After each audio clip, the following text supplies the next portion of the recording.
Oklahoma quarter horse racing, as we see it today, was established with the help of J.D. Anderson. I just loved horse racing, and and I wanted to have more, and you just kind of like wanting to win the lottery, you want to hit that big one, and which I did, hit some good ones, and so that's why I did it, because I really enjoyed it. Nowadays, it's really hard because a lot of people can't afford to get into it anymore. And back then, shoot, horses, everyone had a horse they wanted to run. They'd bring their riding horse and run it, and ride it yourself sometimes. I'll tell you a story from the start.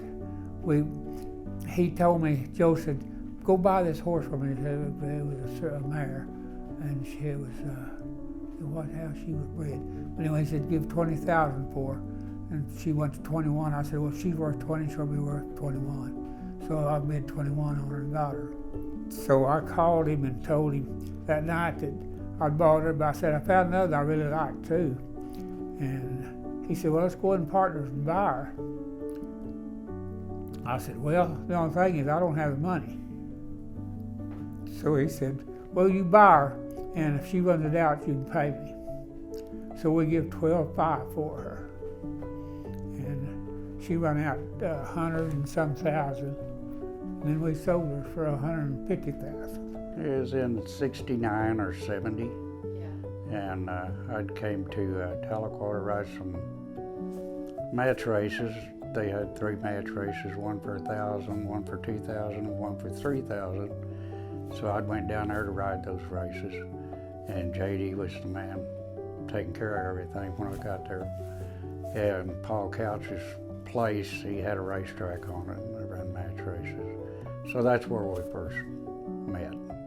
I have so much respect for, how he treated his horses, the kind of things that he wanted to do, nothing ever, ever out of character. So I just have the utmost respect for him as a trainer, as a human. We just have a lot in common.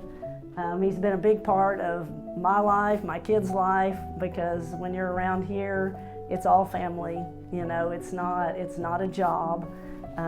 My kids still laugh about it now that they're grown, how much they love being raised out there by the people at that racetrack.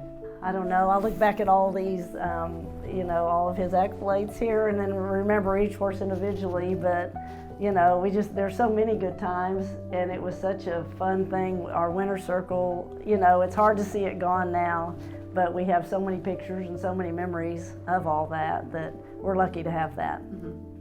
Like she talked about me and Lonzo, when I win the pot of gold, Lonzo runs second with Judy's chick. Yes. Yeah, and he wasn't real happy, but I was happy, and then we were happy. He was happy for me later, you know what I mean? Yeah. But it's about at the time he wants to win too, Yeah. But Yeah. And in the gates, something that people don't even think about now, all the trainers in the gates with their horses. Oh yeah. There were no headers. So then you've got a whole nother situation of those guys who all know each other and Yeah. That's what I really liked about Blue Ribbon too, is you could head your own horses, and nothing like knowing your horse. Fly on the lake. Yeah. Jackie Brown, one of his owners, we was always good win the friends. black gold with. Yes. We felt really good about that too. Me and Roger Smith, we knew if everything went good that we could win that race. I mean, that's just how confident we was that we could beat and I think Eddie had 4 qualified for it, and so our thing was to get him out of the gates. So I got Ben Gold to head the horse, and I tailed him, and we beat him away from the gates, and it was all the way. But if you like it well enough, and want to do it, and if you want to train, you're going to have to work hard to do it.